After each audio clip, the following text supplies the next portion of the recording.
Não tive, como previ, notícias de minha família. 6 anos se passaram. Estava andando pela rua quando escutei. Você é o genocídio. Todos passaram a me chamar assim. Genésio ficará esquecido. Sim, olhei para o moço. Era um jovem bonito, devia ter 15 anos. Ele apontou uma arma para mim e atirou 2 vezes. Usou o fator surpresa, como anteriormente eu fizera. Como achar que um jovem sozinho seria perigoso? Eu caí. Pessoas o cercaram, prenderam o jovem. Fui para casa carregado. Chamaram 2 pessoas que eram mais habilidosas em cuidar de feridos. Uma bala passou pelo ombro e saiu. Vamos fazer o curativo. A segunda bala é que preocupa, entrou na barriga e não saiu. Resolveram tirá-la. Amarraram-me na cama, me deram uma bebida alcoólica para tomar, um pano para morder e ervas para cheirar. Senti muita dor e eles tiraram a bala, tentaram estancar a hemorragia. Se aqui tivesse um hospital e um médico tudo seria mais fácil e seguro, opinou a mulher que cuidava de mim. E não correria perigo de morrer nem sentiria tantas dores, concluí. Tentei descansar. Senti que ia morrer. Chamei por Januário, ele era o mais velho dos jagunços, o mais ponderado e em quem, com o tempo, passei a confiar. O que fizeram com o mocinho? Quem é ele? Quis saber. O filho mais velho do caolho. Por isso que aqui, quando se mata um homem, se mata a família. Ele veio vingar a morte do pai. É um direito dele. Não me arrependo de não o ter matado. Naquela época morreram pessoas demais, e ele era criança. O que fizeram com o jovem? Os moradores o enforcaram, contou Januário. Lamentei, mas foi preferível do que torturá-lo. Pedi para Januário cuidar de tudo se eu morresse. E que, se o governador cumprisse o que prometera, para fazer da casa que morava a escola e o posto de saúde. Chamei mais umas pessoas e falei minha vontade e que todos tentassem ficar em paz. O ferimento infeccionou, sofri muito, senti muitas dores e desencarnei 15 dias depois. Na narrativa, Genésio fez uma pausa, estava emocionado, suspirou e retornou ao seu relato. Vi, de forma confusa, meu corpo físico morto, escutei conversas, todos ali sentiram meu desencarne. Do meu modo, cuidei deles e, quando estive como chefe, não houve abusos. Fui atraído para o umbral e lá fiquei sozinho. Nenhum dos que o assassinara se aproximou de mim, eles, por suas muitas maldades, estavam em situações complicadas. Entendi que morrera, às vezes ficava mais confuso, mas a maior parte do tempo entendi o que estava acontecendo. Morri e não morri, concluí. Estou vivo e não estou no inferno de fogo nem vi nenhum capeta. Devo estar no purgatório. Foi então que um dia prestei atenção em espíritos diferentes, limpos e tranquilos, segui-os e, quando eles falavam, eu me aproximava para escutá-los.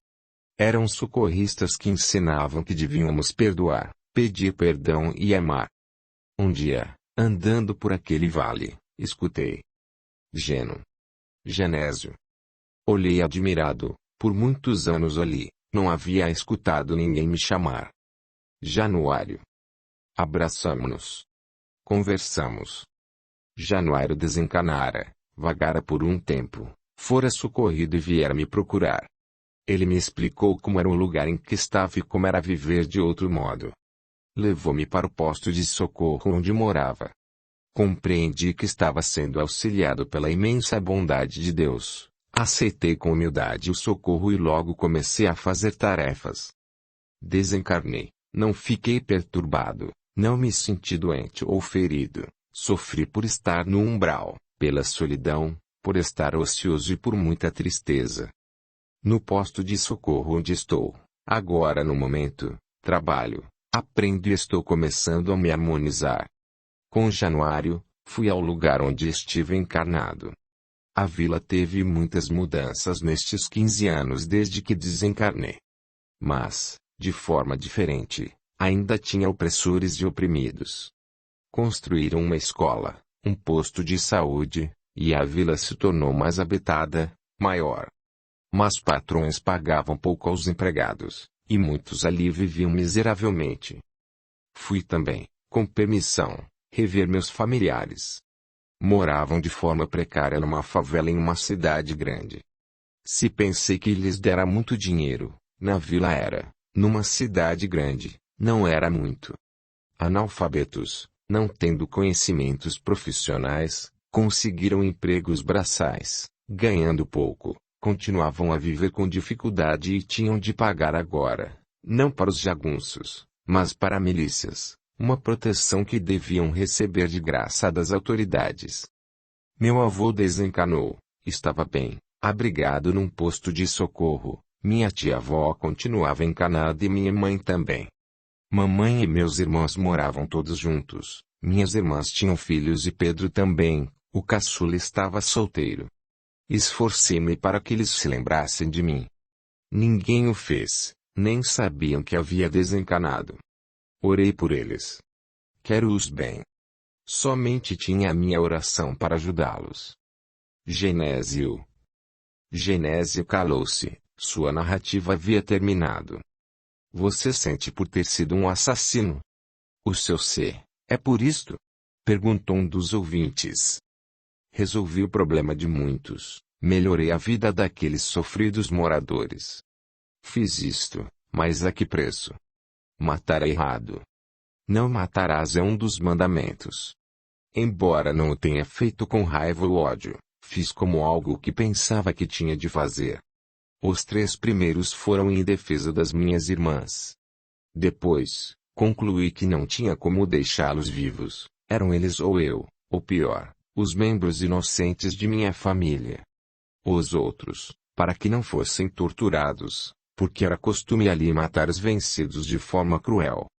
Fiz como se não tivesse outra alternativa. Poderia ter continuado passivo e não matar. Não há justificativa para quem tira uma pessoa da vida física. Mas meu ser, é outro. Fez, na narrativa, outra pausa. Encarnado, tinha algumas atitudes diferentes das dos outros, como me alimentar usando talheres, gostar de roupas limpas e passadas, falar mais corretamente, usando os verbos nos tempos certos, e sentia muita falta de ler e escrever. Entendo que era mais inteligente que a maioria dos habitantes dali, sentia vontade de acabar com a opressão, com a exploração das pessoas. Foi o que fiz, mas não deveria ter matado. Não me preparei para fazer algo assim.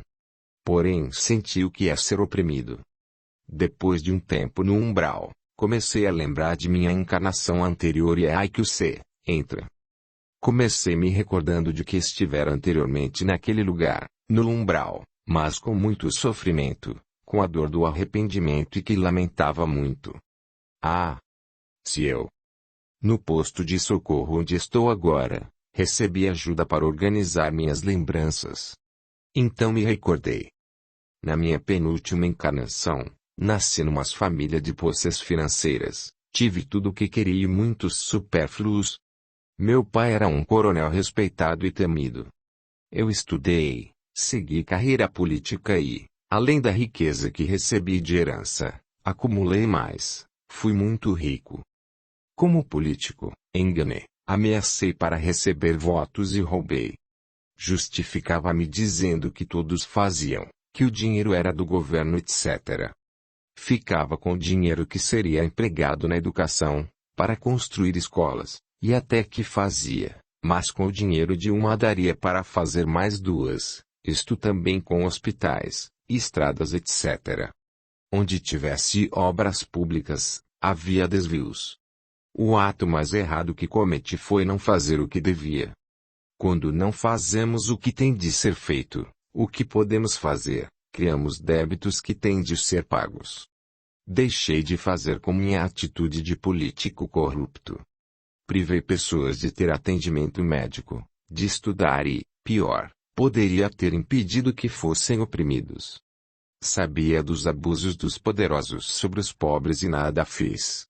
Desencanei e sofri muito no umbral, castigado por aqueles que prejudicara. Pensava ser injustiçado, não havia feito nenhuma maldade, dera esmolas, fora religioso, nunca batera em ninguém ou ofendera. Quando entendi que, pelo meu ato, fizera muitas pessoas sofrerem, arrependi-me e fui socorrido. Reencarnei num local onde eu poderia ter feito essas benfeitorias e não fiz. Compliquei-me mais como Genésio. Se vocês observarem, verão que tenho nas mãos a marca, a cor de quem tirou pessoas do veículo físico, e tenho também pontos rubros na cabeça, por atos que fiz como político e pelo que deixei que outros fizessem de errado. Pessoas desencarnaram sem atendimento médico, analfabetas, oprimidas pelos poderosos, etc. E fui responsabilizado por isto. Terei com certeza de reencarnar e receber as reações do que fiz. Mas irei, como me foi aconselhado, ficar mais tempo no plano espiritual, trabalhando e estudando para reencarnar com mais segurança. Tenho muito que lamentar. Porque eu não me contentei com a fortuna herdada e que também não fora adquirida por meios legais. Porque não ressarci os que foram lesados pelo meu pai e avô. Porque não trabalhei. Se tivesse feito isso, se tivesse sido um político honesto, quantas vidas teriam sido poupadas e tantos seriam agraciados? Desculpem-me se choro. Foi quando senti a miséria, a vontade de estudar, precisei ouvir familiares precisando de remédios, atendimento médico, de alguém para nos defender de opressores, que entendi o tanto que poderia, anteriormente, ter feito e não fiz. Se eu soubesse. Porém temos como saber, todos devemos ser honestos, temos em nós a consciência de que devemos fazer o bem. Se tivesse sido um político íntegro, não teria sofrido no umbral e não teria sentido dor tão doída como é a do remorso. Minha família e todos os que estavam ali naquela região, aquilo era, para eles, um aprendizado, para sentir a reação de atos equivocados. Meus entes queridos foram embora daquele lugar para morar na periferia de uma grande cidade e continuaram a sentir opressão. Vejo, infelizmente, que muitos políticos continuam agindo errado. Muitos, como eu fiz no passado, pensam que me importam as milícias, os traficantes, os ladrões e os homicidas. O que me importa é que minha família não seja atingida. Outros tentam justificar. Eles não gostam de estudar. Por que ir para uma universidade? São desprovidos de inteligência, não aprendem mesmo. Doentes. Eles que esperem pelo atendimento, são maníacos, inventam doenças. Para que querem isto? Esses pobres querem regalias, etc. O pior é deixar que sejam oprimidos. Eles tentam justificar, como eu fiz. Não sou eu que faço.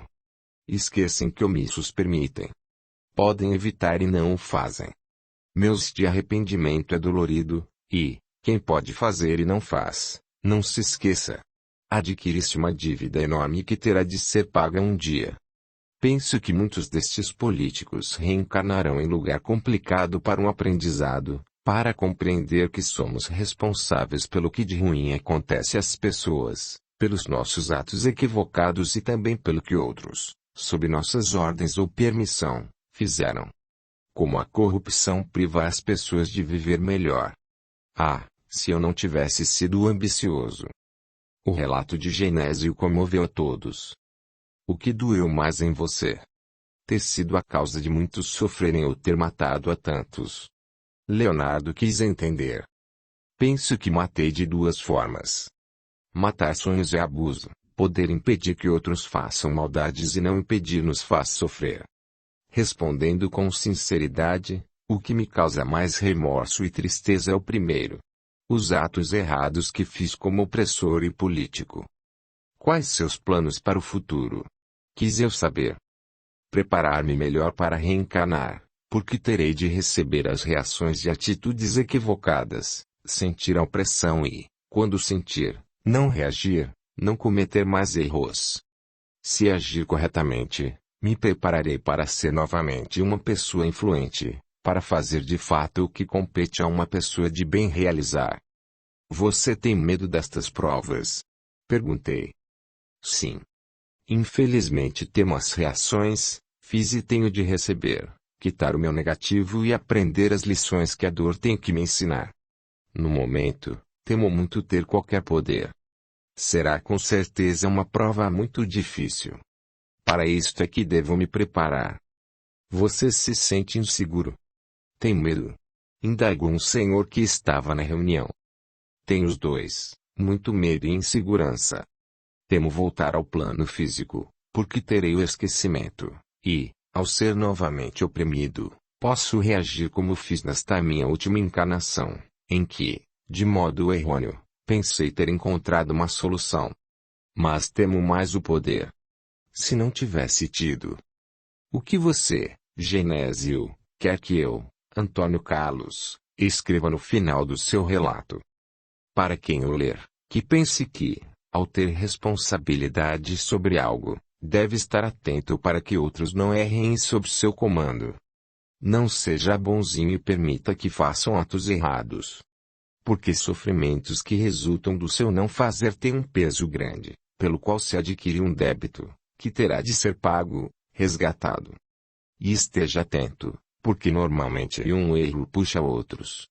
Adquiri o hábito de ler o Evangelho segundo o Espiritismo. Tenho meditado muito no texto contido no 20º capítulo, Trabalhadores da Última Hora, item 5, Trabalhadores do Senhor.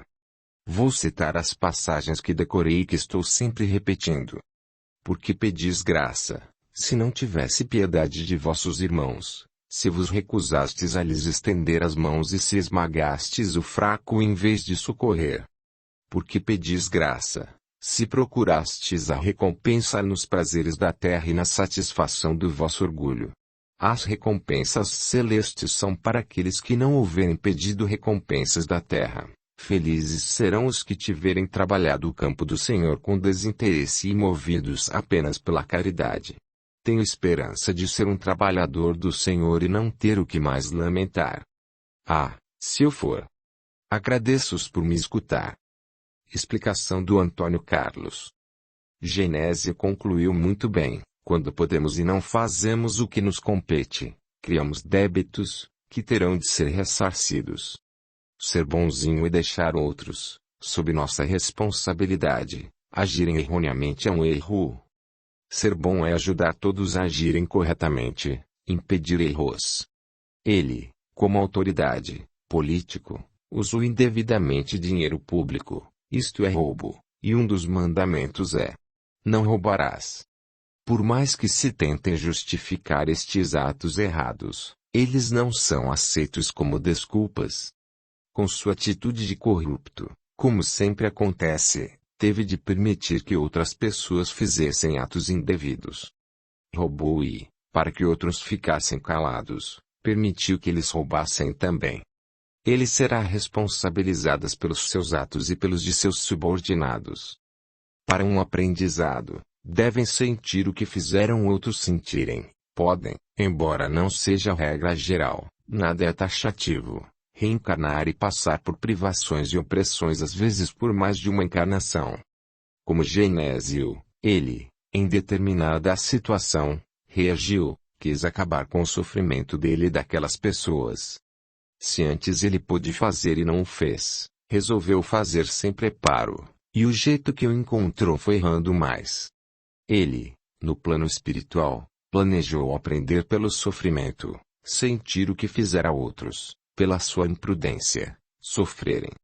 Viveria ali, no sítio, por 40 anos. Mudou seu planejamento, assassinou e foi assassinado. Ele sabe que o retorno virá, terá de se harmonizar ou trabalhar muito no bem e para o bem, sendo realmente bom e não bonzinho, porque, como político, foi para os seus assessores, ou terá dor para quitar seus débitos.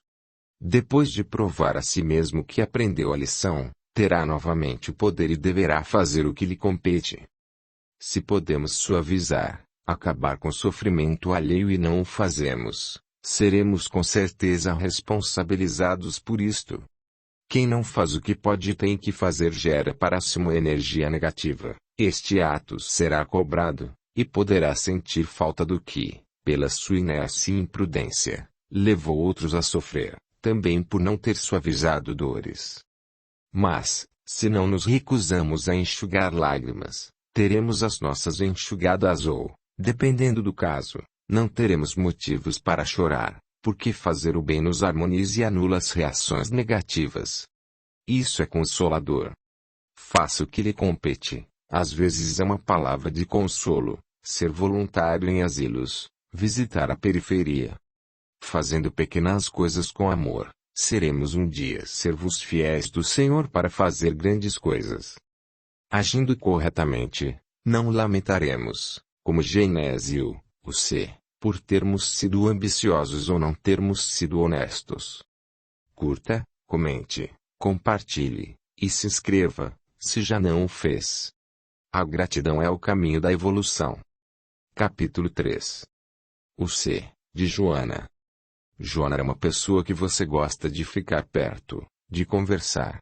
Deu seu depoimento, cativou a todos. Convidei a ditar sua história de vida médium. Aceitou. Com o horário marcado e junto, viemos por vários dias até terminar o relato. Aí está sua história.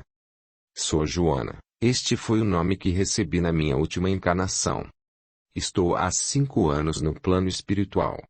Moro numa colônia, onde estudo e trabalho. Ao saber que ia ter esses encontros para abordar o C, de nossas vidas, fiquei curiosa e vim. Reunindo-nos entendi que não fora somente eu a ter o C, para lamentar. No momento eu lastimo menos o meu C, o fiz mais quando estava encarnada. Do que fiz, 2 encarnadas receberam mais as reações do que o da minha ação. Tentei reparar, mas ato feito não se pode modificar. Não tenho que falar de minha infância, adolescência, fui sempre pobre, mas não miserável. Meus pais eram trabalhadores, honestos, criaram-nos, meus irmãos e eu, com carinho, embora sempre com dificuldades.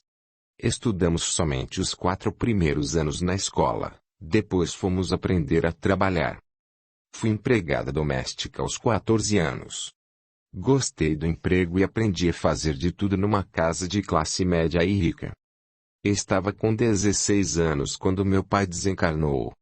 Mamãe, logo após, arrumou um companheiro, e nós, meus irmãos e eu, não gostamos dele e nos afastamos de casa. Passei a dormir no emprego.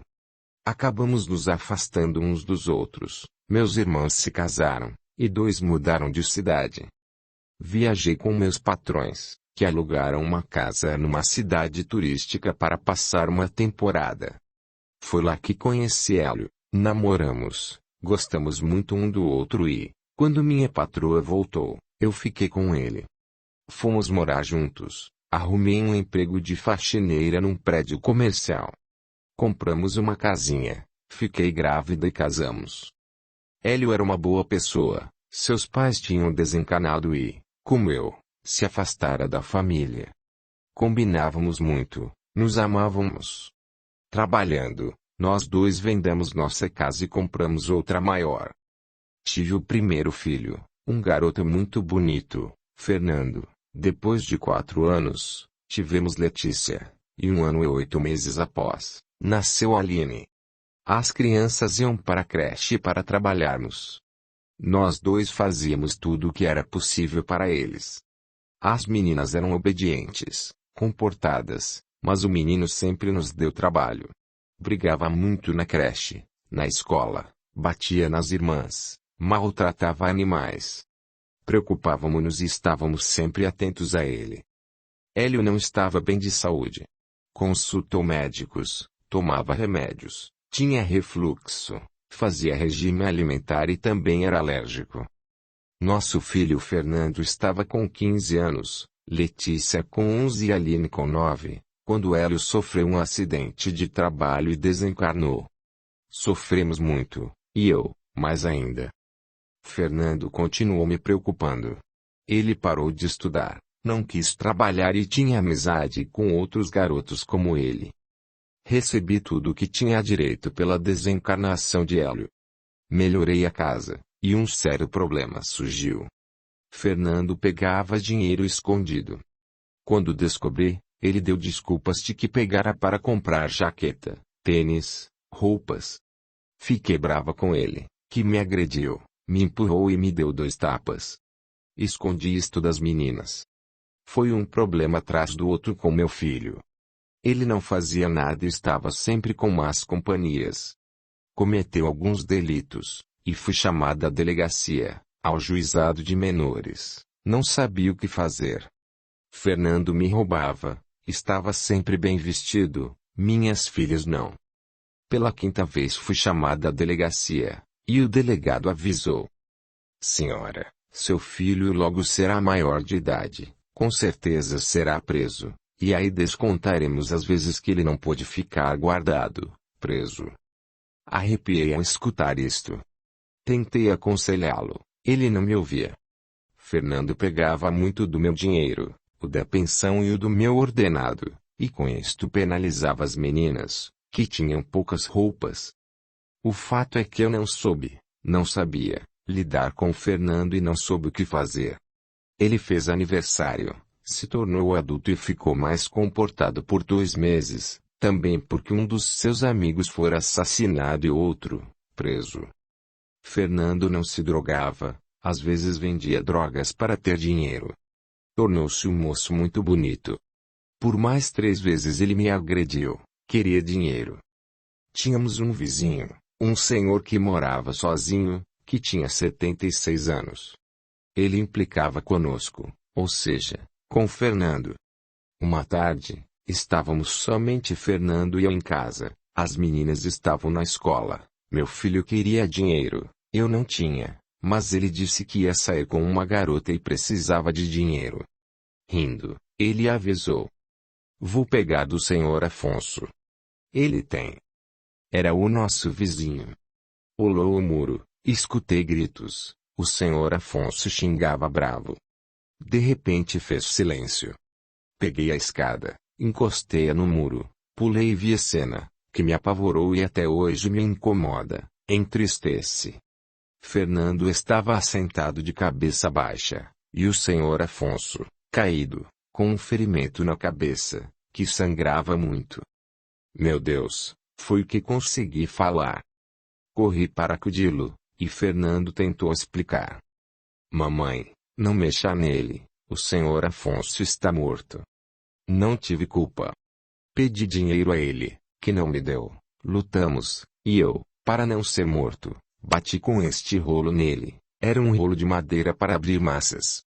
Aí os vizinhos da outra casa, que escutaram o barulho, bateram com força na porta, chamando pelo senhor Afonso. Fernando se apavorou e rogou. Mamãe, por favor, me acuda. Ajude-me. Não matei por querer, foi um acidente. Você sabe o que poderá acontecer se aquele delegado me prender. Irá me torturar. Irei sofrer. Fale que foi você. Nisto, o outro vizinho, a mulher e mais 2 pessoas arrombaram a porta e entraram. O homem correu para o senhor Afonso, colocou a mão em frente ao nariz dele e no pescoço. O que aconteceu? Quiseram saber.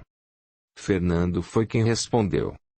O senhor Afonso pediu, pelo muro, socorro à minha mãe, que veio ver o que ele precisava.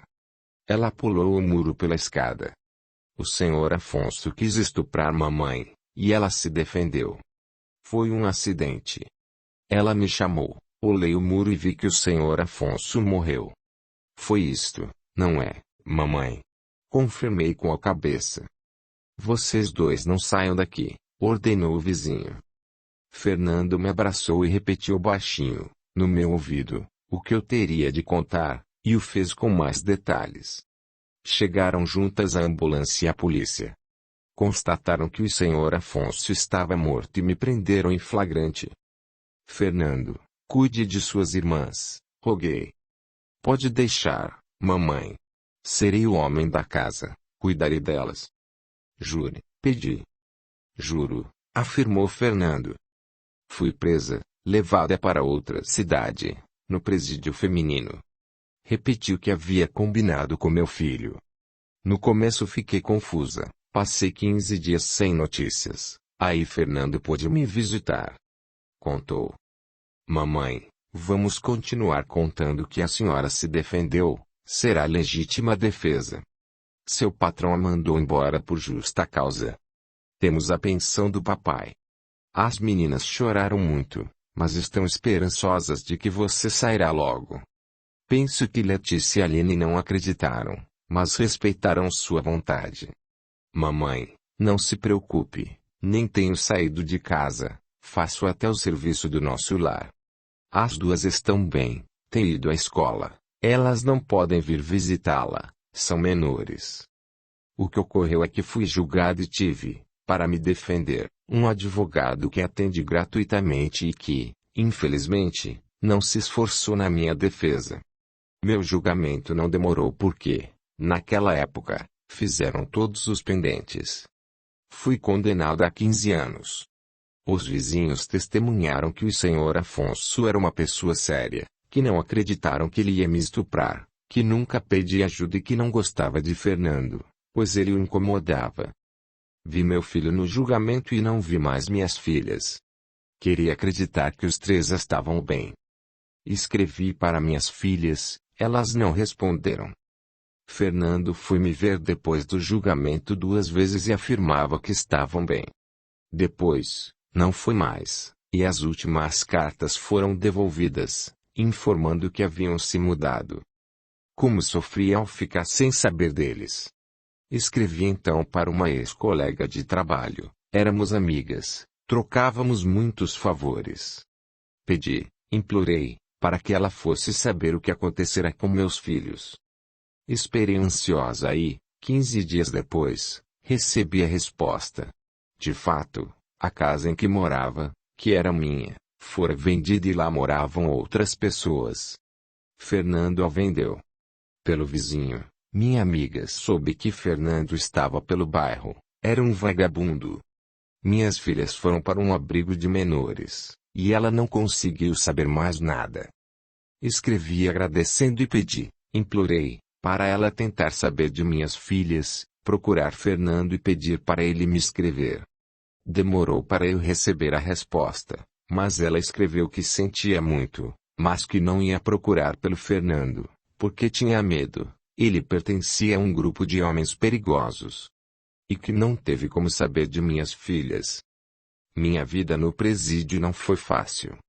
Ali todas sofriam e tinham suas histórias. No começo, desesperei-me, estava sempre calada, triste, fazia o que me era ordenado. Depois entendi que não era somente eu que sofria, tentei fazer amizades e fiz. Não arrumei confusão, ajudei, aconselhei.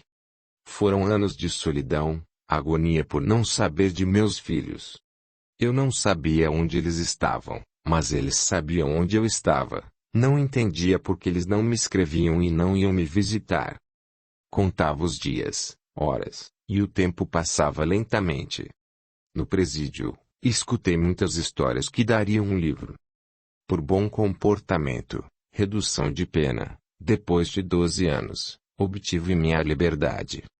Saí do presídio, ninguém fora me esperar, não tive ninguém para avisar. Ao estar na rua, não sabia para onde ir. Recebi 3 vales transportes. Usei um para ir ao centro da cidade, depois, para o bairro em que morara e, de fato, na minha casa residia outra família, tinha também outros vizinhos, mas encontrei 2 pessoas que continuaram morando ali.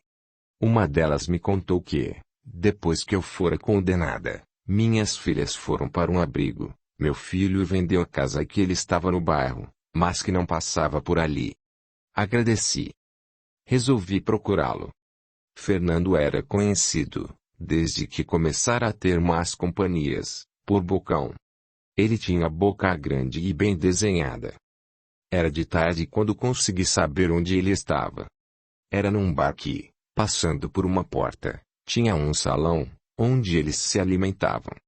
Ao perguntar por ele a uma moça que ali trabalhava, perguntou quem eu era, e disse somente que era Joana. Ela me levou até Fernando. Quando ele me viu, assustou-se, continuou sentado e me recebeu friamente. Mamãe. Como saiu? Não era para ficar presa por mais tempo. Minha pena foi reduzida, respondi. O que está fazendo, meu filho? Por que não respondeu minhas cartas? Onde estão suas irmãs? Sente-se aqui, mamãe, mostrou uma cadeira à sua frente. Coma. Parece estar com fome. Vou contar tudo. Sentei e observei. Estava um pouco mais magro, cabelos cheios, costeletas de cavanhaque, nas têmporas, uns fios de cabelos brancos e continuava muito bonito. Decepcionei-me, esperava ser abraçada. Estava de fato com fome. Comi. Fernando explicou. Na escola delas, a assistente social concluiu que minhas irmãs não podiam ficar na nossa casa. Foram levadas para um abrigo. Não as vi mais. O abrigo fica do outro lado da cidade, vou lhe dar o endereço. Por que vendeu a casa? Como conseguiu? Mamãe, por aqui se consegue tudo. Vendi porque não poderia morar sozinha e precisava de dinheiro, falsifiquei documentos. Não é bom você ficar aqui por mais tempo. Tenho negócios. Não posso ter a mãezinha por perto. Vou lhe dar um dinheiro, fique hoje numa pensão e depois se vire. Você nem agradeceu o que eu fiz por você, lamentei. Mãe é para isso mesmo. Porém fez porque quis. Mamãe, eu era jovem, não sabia o que fazer. Pedi dinheiro para o senhor Afonso, ele negou, quis me bater, ele pegou aquele rolo, tomei dele e o atingi. Você já demorou aqui, de fato tenho algo para fazer. Tome este dinheiro e, por favor, não volte mais. Saia por ali. Não diga a ninguém que é minha mãe. Até logo. Adeus, colocou na minha mão um maço de notas de dinheiro. Levantei-me. Segurei-me para não chorar, saí e não olhei para trás. Na rua, guardei o dinheiro no bolso, afastei-me, peguei um ônibus e fui para o centro da cidade. Entrei numa igreja, vazia naquela hora. Orei, contei o dinheiro, não era muito, mas daria para ir a uma pensão. Saí da igreja, peguei outro ônibus e fui ao local onde trabalhara. Encontrei minha amiga, ela estava no horário de sair, nos abraçamos. Vou ajudá-la. Audiolivro realizado pelo canal Surya Chand Audiobook. Levou-me a um lugar próximo à casa dela, que alugava pequenos cubículos. O local era um galpão, dividido em quartos, havia 13 repartições, o proprietário morava num deles, consistia em 2 cômodos, um maior e o outro, um banheiro, que tinha vaso sanitário, pia e chuveiro. Estava mobiliado. Uma cama de casal, um roupeiro, uma mesa e 2 cadeiras. Resolvi ficar ali e paguei um mês adiantado. Joana, você ficará aqui, o local é bom, vamos comprar uma roupa de cama e toalhas. Fomos a uma loja, compramos e depois ela me levou à igreja que ela frequentava, um templo evangélico. Lá, conversou com uma mulher, e ela me levou a uma sala e me deu muitas coisas. Roupas, cobertor, panelas e alimentos. Este templo ficava a 2 quarteirões de onde iria morar. Esta amiga pediu para que, no outro dia, eu fosse fazer faxina para ela. Colocou anúncio no quadro do templo que podiam me contratar para fazer faxina. Voltei para o local onde seria agora o meu lar. Limpei-o bem, arrumei o que comprara e o que ganhara. No outro dia, fui fazer faxina para minha amiga, que me ensinou como deveria fazer. Esforcei-me e tentei fazer bem feito. Cansei o corpo, mas me alimentei bem e recebi pela faxina. Outras faxinas surgiram. Conheci os moradores daquele galpão, muitos moravam sozinhos. Eram 5 homens, 3 mulheres e 2 casais, um com 2 crianças, tinha um vazio. Organizei minhas finanças, separava primeiro o dinheiro para pagar o aluguel, no qual estavam inclusas energia e água, depois comprava alimentos, quando foi possível, Comprei colchão e travesseiro. Na segunda semana que ali estava, de ônibus, fui ao abrigo que Fernando me dera o endereço. Elas não estavam lá, eram adultas. Não quiseram, por mais que implorasse, me dar o endereço delas. Fui embora chateada. Fiz isto por 3 vezes, em dias diferentes, na esperança de, ao ser atendida por outras pessoas, que me dessem a informação. Consegui juntar dinheiro, comprei doces, produtos de higiene e fui visitar minhas ex-companheiras no presídio. Fui de ônibus. Senti uma sensação estranha ao entrar no presídio e ser revistada, mas fiquei alegre em revê-las. Conversamos o tempo todo, e escutei de uma delas: Joana, você deve ir ao abrigo e contar o que se passou com você, chorar, rogar, comovê-las com sua dor de mãe. Foi o que fiz. Encontrei, pela segunda vez, uma senhora, que me escutou, comoveu-se com minha história e disse que não podia fazer isto, mas que me ajudaria. Procurou nos arquivos, os encontrou e leu para mim. Ali estava registrada a data da entrada e o porquê. As duas foram estupradas. Ao escutar isto, senti-me mal. A senhora me socorreu, me deu água e depois café. Peguei as fichas e as li. Estava registrado que a assistente social da escola constatara que minhas filhas foram estupradas e que o juiz determinou que elas fossem levadas para o abrigo e tivessem tratamentos. Mesmo não podendo, Letícia continuou no abrigo depois da idade permitida. Esperou a irmã e saíram as duas juntas. Ficaram no lar de uma senhora, que cuidou delas, até que arrumaram emprego e então foram morar juntas. Constava também que a assistente social do abrigo as visitou 6 vezes e afirmou que elas estavam bem. Ali estava o endereço do emprego de Letícia. Agradeci muito à senhora e fui embora. Não estava me sentindo bem, fiquei em casa. No outro dia, fui trabalhar, mas, no seguinte, em que saía mais cedo, fui ao endereço que estava marcado que Letícia trabalhava. Pedi e tive informação.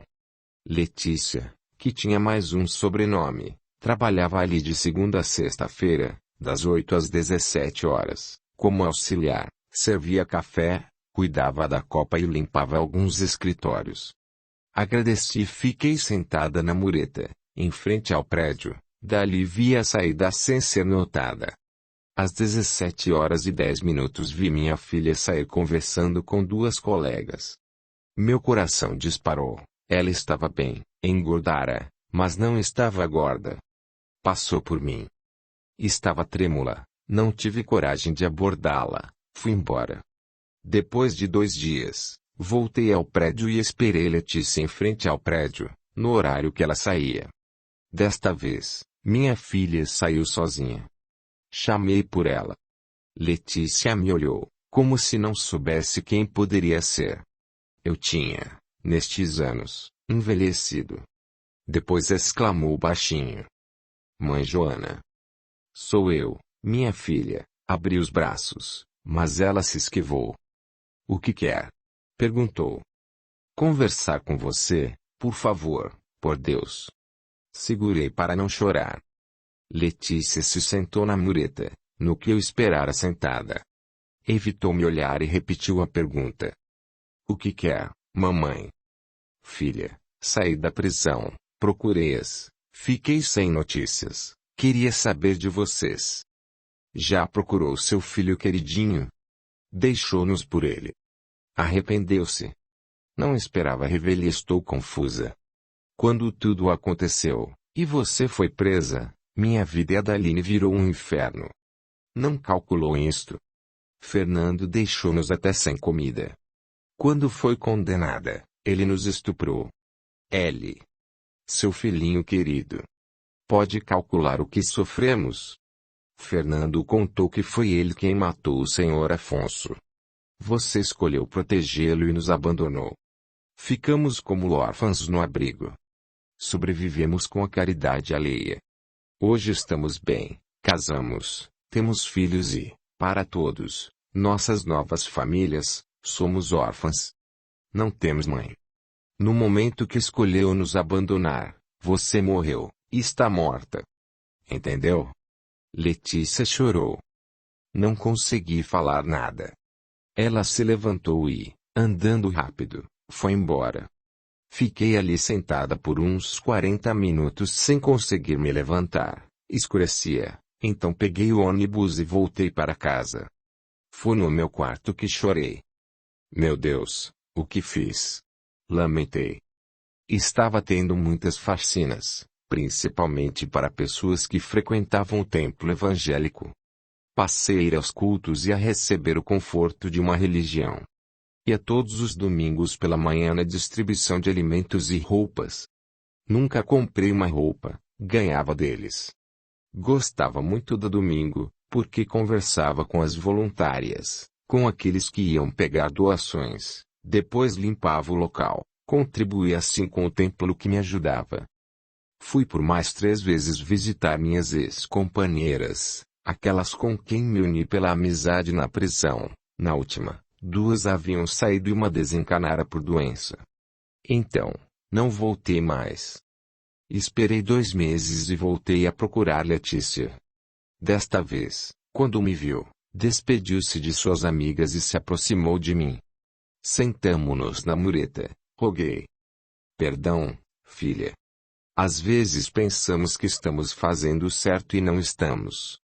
Mãe, como falei para todos, a família do meu marido, para ele e a família do esposo de Aline, que nós 2 somos órfãs, ninguém sabe que você está viva e que foi condenada como assassina. Por favor, deixe que continue assim. Você já nos fez sofrer muito. Quero marcar um encontro. Aline, você e eu. Pode ser depois de amanhã? Será neste café, às 17h15. É aqui perto. Irei, sim, peguei o endereço. Letícia afastou-se rápido sem se despedir. No dia marcado, tinha faxina, mas cobri menos e saí mais cedo. Fui ao café e encontrei as 2 sentadas. Segurei-me para não chorar, minha vontade era de abraçá-las. Sentei e as olhei. Mãe, disse Letícia, nós 2 gostamos de você ter saído da prisão, mas não a queremos por perto e aqui estamos para lhe pedir isto. Temos filhos, não queremos que eles sintam vergonha e sofram com acusações por ter uma avó assassina. Depois, não sabemos de Fernando, não queremos saber, e o que nos preocupa é ele saber de nós. Queremos-lo longe. Letícia falava com a cabeça baixa. Eu escutei, mas, por mais que tenha me esforçado, não consegui segurar as lágrimas. Aline me olhava e interrompeu a irmã. Mãe, você pediu perdão, espero que esteja arrependida e que não queira nos prejudicar. Vamos conversar com calma. Esforcei-me muito e consegui dizer. De jeito nenhum quero prejudicá-las, entendo suas preocupações e juro que não irei falar a ninguém que são minhas filhas. Falei a todos com quem agora convivo que sou sozinha. Não precisam se preocupar. Procurei-as para saber como estão, por amá-las. Nunca quis prejudicá-las. Mãe, Letícia se expressou, sentida, você sempre preferiu o Fernando, tirava de nós 2 para ele. Sabemos o que fez. Fernando acabou contando que foi ele quem matou o senhor Afonso, você o defendeu, não pensou em nós 2, deixou-nos. Sofremos. Fernando deixava-nos até sem comida, pegava todo o dinheiro da pensão. Ele nos estuprou. Não posso falar disto que tenho vontade de chorar. Desconfiaram na escola, Aline e eu não sabíamos o que fazer, a assistente nos fez contar, tirou-nos da casa e nos levou para um abrigo. Embora ali tudo fosse comunitário, ficamos bem. Graças a Deus que não nos separaram. Saímos, fomos ficar com uma senhora muito bondosa, com quem até hoje temos amizade. Ela nos orientou, arrumou empregos, tivemos vida social, namoramos, casamos e temos filhos. Por isto peço-lhe para não estragar, não nos prejudicar novamente. Aline, talvez por ser a caçula, foi menos agressiva, me olhou, seus olhos estavam com lágrimas. Mãe, sofremos. Escrevemos para você. Fernando depois confessou que não colocou as cartas no correio porque você não queria escrever para nós. Sofremos também porque nos sentimos desprezadas. Foi pior que se você tivesse morrido. Sentimos-nos abandonadas e preteridas. Eu a perdoo, porém não muda nada. O que sofremos está marcado em nós. Entendeu? Sim, entendo. Não consegui falar mais. Bem, já nos viu, sabe de nós. Penso que podemos confiar e ficar sossegadas. Vamos, Aline. Levantaram-se e saíram. Pedi um café. Aline deixou um pedaço de bolo, comi, tomei o café para ficar ali mais um pouco e me recompor. Vou contar o desfecho com minhas filhas. 2 meses depois, fui de novo esperar por Letícia. Fiquei sentada somente para revê-la. Ela me viu e se aproximou de mim. Oi, tudo bem? Aline quer falar com você. Pode ir amanhã às 17h15, no mesmo lugar? Confirmei com a cabeça. Combinado. Tchau. Fui ao encontro. Desta vez as duas estavam mais amigáveis. Conversamos, ou eu as escutei. Disseram os nomes dos genros, dos netos. Vi fotos deles. Eram crianças lindas, mas comentaram de novo tanto que sofreram e que tinham medo de Fernando. Marcamos novo encontro para 1 mês depois. Senti que elas queriam ter certeza de que eu não as procuraria em seus lares ou que comentasse que era a mãe delas. Eu não faria isto, não fiz, me amargurava tê-las feito sofrer e por nada as prejudicaria novamente. Neste encontro, Aline comentou que a mulher que fazia faxina para ela deixara de fazer. Ofereci-me para fazer faxina para ela. É o meu trabalho, faço para você, prometo, juro que eu serei discreta e não cobro. Aline pensou, me deu o endereço e pediu para chegar às 7h45. Meu marido leva as crianças para a creche e as busca às 17h. Terá de fazer a limpeza neste horário. Fui e tentei fazer de tudo para ela, não peguei o dinheiro que deixou. Depois de ter feito várias faxinas para Aline, e a todas as terças-feiras, num dos encontros, combinamos que, uma vez por mês, nos encontraríamos no café. Pedi para fazer para Letícia, que permitiu. Eu mudei muito. Os anos na prisão, o sofrimento, me envelheceram precocemente. Estava sempre limpa, mas não me arrumava. Aline me contou que um dia Fernando queimou todas as fotos que estavam na casa. Assim, elas não tinham fotos delas pequenas, nem minha ou do pai. Minhas filhas moravam em casas próprias, pequenas, simples, mas confortáveis. Percebi que elas estavam bem, combinavam com os maridos, que eram boas pessoas, e os filhos eram lindos e sadios. Não cobrava pelas faxinas que fazia para elas, ia toda semana e deixava, para facilitar, tudo muito limpo, organizado, roupas lavadas e passadas. Costumava almoçar no emprego, as duas também deixavam o almoço para mim. Comecei a comprar coisas para elas. Comprei um liquidificador novo para Aline, porque o dela estava ruim, panelas para Letícia, objetos assim. Por vezes deixei dinheiro, lógico que era pouco, para elas. Uma vez cheguei na casa de Letícia e encontrei o marido dela e os filhos. Como foi bom conhecê-los. Ele me explicou que ele e Letícia tiravam férias separados e faziam isto nas férias das crianças, para elas não ficarem sozinhas, que no mês de julho era ele quem ficava com os filhos, que ele ia muito à casa de seus pais, principalmente nos dias de faxina, para não me atrapalhar, mas, naquele dia, sua mãe tinha um compromisso e não pôde recebê-los.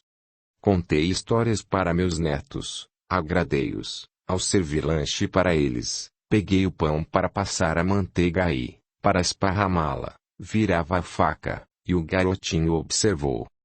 Mamãe também faz isto com a faca, parei de virar. Foi um dia muito agradável. Conheci também os filhos da Aline. As duas pararam de se preocupar comigo. Assim foi por 6 anos. Minhas filhas não me hostilizavam mais, tratavam-me com educação, como uma pessoa que trabalhava para elas. Fomos por mais algumas vezes nos encontrar no café e, num destes encontros, Aline quis saber como eu vivi no presídio. Com muita saudade e preocupada, respondi. Assim foi meu contato com elas, nunca as abracei nem aos meus netos. Fazia faxina todos os dias, folgava somente às quartas-feiras, 2 vezes por mês, porque fazia, neste dia, faxinas em quartas alternadas. Trabalhava no sábado pela manhã e, no domingo, meu dia preferido, ia a templo, chegava cedo, organizava o local, depois umas senhoras chegavam, eram as voluntárias, e logo apareciam as pessoas para receber doações. Após, limpava o local e ia embora. Gostava porque almoçava com eles e conversava muito, distraía-me. Não recebia pagamento por este serviço, mas recebia muito deles. Podia pegar roupas para mim e, depois, comprava, no bazar, roupas muito boas para minhas filhas e netos e deixava nas casas delas, que gostavam. Foi conversando com os necessitados que encontrei, reconheci, uma mulher que morava no meu bairro. Ela não se lembrou de mim, e eu não falei quem era. Perguntei dos bandidos, ela me disse que um grupo de bandidos brigara com outro, que morreram alguns e que outros foram presos e que, por isto, o bairro estava mais sossegado. Indaguei quem tinha morrido e quem fora preso. Soube então que Fernando estava preso. No outro dia, no orelhão, com muitas fichas, liguei para o presídio e me informaram que Fernando estava lá detido. Também disseram dias e horários de visitas. Desliguei agradecendo. Resolvi visitar meu filho. Comprei objetos de higiene, balas, chocolates, fiz o doce que ele gostava, tudo o que sabia que podia levar. Troquei o dia da faxina e fui de ônibus. Cheguei antes e lá vi muitas mães, esposas, filhos que esperavam também para visitar. Presos recebem muito mais visitas que as presas. Mulheres são mais afetivas, e mães sofrem muito por saber e ver seus filhos presos. Fui revistada como todas e esperei. Ao ver o Fernando, tive o ímpeto de correr para abraçá-lo, mas não o fiz porque ele me olhou e comentou. Você? Pensei que fosse outra pessoa. Por que veio? Não respondi, mas falei. Trouxe coisas para você. Como está? Como estou? Tá brincando comigo? Estou bem, maravilhoso. Claro que não. O que trouxe aí? Abriu a sacola e pegou um chocolate. Fernando, disse, soube o que você fez com suas irmãs. Você prometeu cuidar delas. Passei anos preso em seu lugar. Por que fez isto? Se é para dar sermão, pode ir embora. Não gosto de falar do passado. Não pedi para me visitar. Mas, se quiser me trazer algo, que seja drogas para vender aqui. Não sou viciado e não fumo. Traga coisas que podem me ser úteis. Você poderia pagar um advogado para mim. Meu grupo costumava fazer isto, mas tivemos problemas. Pague um para mim, um bom advogado. Tenho o interesse de um. Filho, eu não tenho dinheiro. O que está fazendo para viver? Faxinas, respondi. Trabalha então em muitas casas. É fácil. Roube-as, pegue o dinheiro e pague o advogado para me tirar daqui. Não posso fazer isto. Não quero roubar. Sou honesta. Se me descobrem, irei presa, não sendo ré primária, voltarei para a penitenciária. Na prisão não irá trabalhar e lá tem comida. Faça isto para mim, senão, não precisa me visitar mais. Tchau. Virou as costas e foi para outro lado segurando a sacola e comendo chocolate. Fui embora arrasada. Em casa, chorei muito. Não ia fazer o que ele me pediu. 2 meses depois, fui visitá-lo de novo. Ele me recebeu friamente, pegou a sacola e debochou. Não fez o que pedi, não é? Que mãe, hein? Era preferível ser filho de chocadeira. Não falei que se não fizesse o que pedi não precisaria voltar. Ah, Yanica. Oi, querida. Fernando abraçou uma mulher, me ignorou, me afastei. A mulher era mais velha que ele, não era bonita. Concluí que era uma pessoa que Fernando enganava. Fui embora e não voltei mais. Porém telefonei e assim obtive informação de que meu filho fora condenado a 15 anos. Minhas filhas nunca perguntaram do irmão, e nem Fernando das irmãs. Nas 2 vezes que o visitei, não quis saber delas. Também havia decidido que, se ele perguntasse, diria que não as havia encontrado. Elas temiam o irmão e tinham razão. O dinheiro que eu recebia pelo meu trabalho pagava o aluguel, comprava poucas coisas para mim, alguns alimentos, itens de higiene, depois remédios, o resto, que não era muito, por não cobrar as faxinas das filhas, comprava coisas para elas. Ia a consultas médicas no posto de saúde, estava hipertensa e tinha muitas varizes. Pedi para o senhor, dono daqueles pequenos apartamentos, que, se eu não me levantasse cedo, para ver o que tinha acontecido comigo e, se me encontrasse morta, para avisar no templo. Ele pensava, como todos que me conheciam, que eu era sozinha. A amiga, colega com quem por anos trabalhei junto, que me ajudara quando saí da prisão, mudou de cidade e não nos comunicamos mais. No templo, pedi, e estava sempre os lembrando, que, se eu morresse, era para avisar as pessoas para quem eu fazia faxinas. Assim, pensei, Letícia e Aline saberiam que eu falecera. Foi num domingo, em que eu estava no templo e as pessoas que receberam as doações estavam saindo e eu ia começar a limpar, que me senti mal, caí, as mulheres me socorreram, fui levada para o hospital, mas já tinha desencanado. Ao sentir a dor, tive lembranças, imagens rápidas. Eu quando pequena, casando, tendo filhos, a morte do meu marido, as preocupações com Fernando, o crime, eu na prisão, com as filhas. A dor foi muito forte, sofri um infarto fulminante. Adormeci. Acordei num posto de socorro e aceitei contente a minha mudança de plano. Senti que as pessoas do templo me enterraram no cemitério onde eles tinham um túmulo enorme, que era comunitário.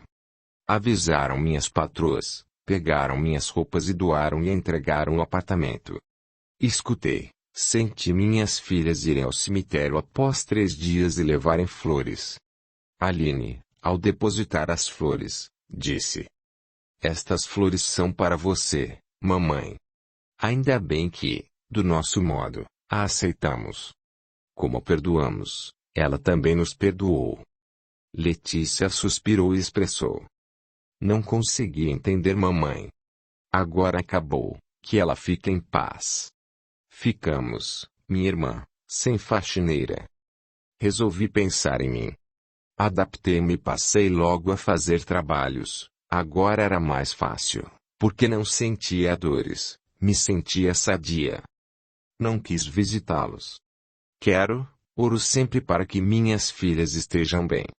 O filho está preso, vi por vídeos como um desencarnado veio uma prisão. É bem mais triste. Ali estão muitos desencarnados. Uns para fazer arruaças, outros querendo se vingar, outros que ali desencarnaram julgam-se ainda no corpo físico e continuam presos, e há alguns socorristas, que tudo fazem para ajudar. Estes são poucos, faltam trabalhadores do bem em todos os lugares e são minoria aqueles que querem trabalhar nestes locais. Oro também, e muito, para Fernando. Por 2 vezes senti que ele se sente sozinho. Ao ser condenado, aquela mulher o abandonou, e às vezes ele pensa em mim e deseja que eu vá visitá-lo e lhe leve mimos. Mas passa logo. Penso que Fernando escolheu a má plantação e com certeza seu aprendizado será pela dor. Achei interessante a reunião do C. Vim e me interessei mais ainda, é gratificante escutar relatos. Na prisão e por toda a minha vida após a saída e até agora, sinto-se, me incomodar. Tive um filho problema, mas não deveria ter, por isto, deixado em segundo plano as filhas. Penso que fiz tudo para educar Fernando, não consegui. Não deveria ter tomado seu lugar, assumido a culpa no lugar dele. Se tivesse deixado Fernando ser punido, não deixaria as filhas. Iria com certeza dar um jeito de pagar um advogado para ele. Talvez, se meu filho tivesse sido preso naquela época e tivesse um castigo, quem sabe teria se tornado uma pessoa melhor. O que fiz por ele não o fez diferente. Penso que piorou e não reconheceu, não foi grato. Pior. Agiu com maldade com as irmãs. Aí é que meu ser, é doloroso. O que eu fiz a elas? Meu Deus! Deixei-as, e elas sofreram. Como pensei e repensei.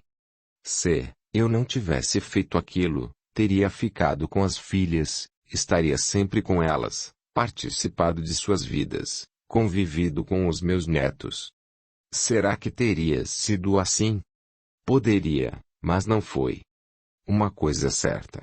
Se voltasse no tempo, não faria o que fiz. Causei muito sofrimento às minhas filhas. Joana. Joana, você se encontrou com o seu esposo. Eu, Antônio Carlos, quis saber. Ele reencarnou longe de nós. Eu visitei, é um homem bonito e está bem. Quais são seus planos para o futuro? Quero reencarnar, Antônio Carlos. Pedi e aguardo permissão para voltar ao plano físico. O orientador afirmou que irei reencarnar numa família estruturada e longe da que tive e tenho. Esquecer, para mim, será uma grande graça. Quer acrescentar mais alguma coisa ao seu relato? Sim. Uma tarde, quando voltava de ônibus de uma faxina e como sempre estava cansada, ao sentar, vi um papel no banco, peguei e li. Era a oração prece dos aflitos, de Abigail, do livro Paulo Estevão, de Emmanuel. Achei-a linda, me confortou. Aqui, no plano espiritual, fui à biblioteca e peguei este livro para ler, gostei demais e li outros livros de Emmanuel, chorei muito quando li Renúncia, ambos psicografados por Francisco Cândido Xavier. Naquela tarde, no ônibus, peguei o papel, levei-o para casa, li muitas vezes e decorei. Posso ditar a médium? Sim, fiquei à vontade, concordei. Prece dos aflitos, de Abigail. Senhor Deus, Pai dos que choram, dos tristes, dos oprimidos, fortaleza dos vencidos, consolo de toda a dor.